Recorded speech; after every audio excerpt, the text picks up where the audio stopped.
2026 എല്ലാവർക്കും സ്വാഗതം.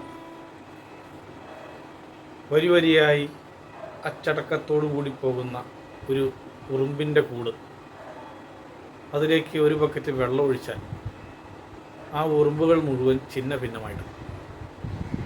പിന്നീട് എത്ര സമയം എടുത്തിട്ട് വേണം ആ ഉറുമ്പുകളെല്ലാം തിരിച്ചു വന്ന് അവർ അതുവഴി സഞ്ചരിക്കാൻ എന്ന് നമ്മൾ ആലോചിച്ചിട്ടില്ല.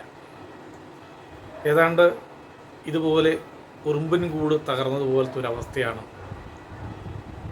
നമ്മുടെ സാമ്പത്തിക രംഗം. കൊറോണ വന്നു, കേരളത്തിൽ അതിനു മുമ്പ് വെള്ളപ്പൊക്കവും വന്നു, അതിനു മുമ്പ് നോട്ട് നിരോധനം വന്നു. ഈ 3 കാര്യങ്ങൾ കൊണ്ട് നിലവിലുണ്ടായിരുന്ന ഒരു പാത, സാമ്പത്തിക ജീവിത ക്രമം പരിപൂർണമായിട്ടും നാമാവശേഷമായി എന്ന് പറയാം. കൊറോണയ്ക്ക് ശേഷം ജീവിതശൈലി മാറി. ജനങ്ങളുടെ ഇഷ്ടങ്ങൾ, സ്വഭാവം, പ്രകൃതം, വാങ്ങിക്കുന്ന സാധനങ്ങളുടെ സ്വരൂപം, ക്വാളിറ്റി എല്ലാം മാറി. ബ്രാൻഡിങ്, എല്ലാ ബ്രാൻഡുകളും ഇന്ന് പുതിയതായിട്ട് വന്നിട്ടുള്ളതാണ്. ഒരു 30% ബ്രാൻഡിന് മാത്രമാണ് കൊറോണയെ അതിജീവിച്ച് നിലനിൽക്കാൻ സാധിച്ചിട്ടുള്ളത്. അങ്ങനെയുള്ള സാഹചര്യത്തിൽ ഇന്ന് പ്രത്യേകിച്ച് കേരളത്തിൽ ഉന്നത വിദ്യാഭ്യാസവും പ്രാഥമിക വിദ്യാഭ്യാസവും എല്ലാം സിദ്ധിച്ചവർ ജോലിക്ക് വേണ്ടി പോകുന്നതുപോലെ തന്നെ നല്ലൊരു സ്റ്റാർട്ടപ്പ്, പുതിയ സംരംഭങ്ങൾ തുടങ്ങാൻ വേണ്ടിയിട്ടാണ് ശ്രദ്ധിച്ചുകൊണ്ടിരിക്കുന്നത്. തൊഴിലില്ലായ്മ എന്നുള്ളത് രാഷ്ട്രീയക്കാരും മാധ്യമങ്ങളും എപ്പോഴും പറഞ്ഞുകൊണ്ടിരിക്കുന്ന ഒരു വാക്കാണ്. അത് ഗവൺമെൻറ്റിന്, ഏത് ഗവൺമെൻറ്റാണെങ്കിലും അത് പ്രൊവൈഡ് ചെയ്യുന്നതിനൊരു ലിമിറ്റുണ്ട്.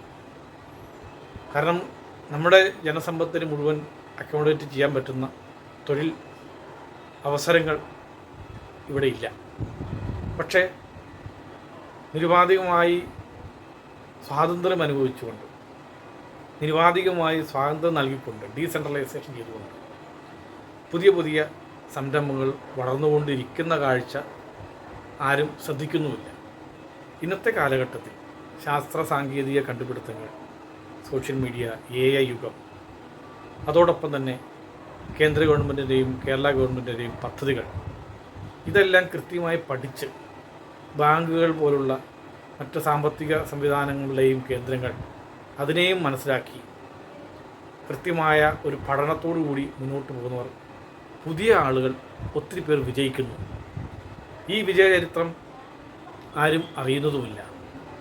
മടിയന്മാരും ഭയമുള്ളവരും നിലവിലുള്ള സംവിധാനങ്ങളെ പഴിചാരി തങ്ങളുടെ പരാജയം മറ്റുള്ള ആരുടെയോ കുറ്റമാണ് എന്ന് വരുത്തി തീർത്ത് രക്ഷപ്പെടുന്ന അങ്ങനെയുള്ള വാർത്തകളാണ് എല്ലാവരുടെയും ചെവികളിലേക്ക് എത്തുന്നത്. ചുരുങ്ങിയ സമയം കൊണ്ട് വലിയ ടേൺ ഓവറിലേക്ക് എത്തുന്ന ഒത്തിരി സ്റ്റാർട്ടപ്പുകളും യുവാക്കളും യുവതികളെയും നമുക്ക് കാണാൻ സാധിക്കും. ഇൻഡസ്ഗ്രോ എന്ന NGO ഇന്ന് കേരളത്തിൽ പ്രധാനപ്പെട്ട എല്ലാ കേന്ദ്രങ്ങളിലും ഓരോ മാസവും ഇതുപോലുള്ള എൻ്റർപ്രനേഴ്സിനുള്ള ട്രെയിനിങ് കൊടുത്തുകൊണ്ട് മുന്നോട്ട് പോവുകയാണ്. ഇങ്ങനെയുള്ള ട്രെയിനിങ് കേന്ദ്രങ്ങളിൽ വരുന്നവർക്ക് അവരുടെ ബിസിനസ്സിൻ്റെ എല്ലാവിധ തുടർച്ചയും വിജയവും ഉറപ്പാക്കും. ഈ ഒരു ടീമിൽ വന്നാൽ നിങ്ങൾക്കും വിജയം ഉറപ്പാണ്. അതുകൊണ്ട് ഇൻഡസ്ഗ്രോയിലേക്ക് ഒരിക്കൽ കൂടി സ്വാഗതം ചെയ്തുകൊണ്ട് 2026 പുതിയ ഒരു വെളിച്ചം എല്ലാവർക്കും ആശംസിക്കുന്നു.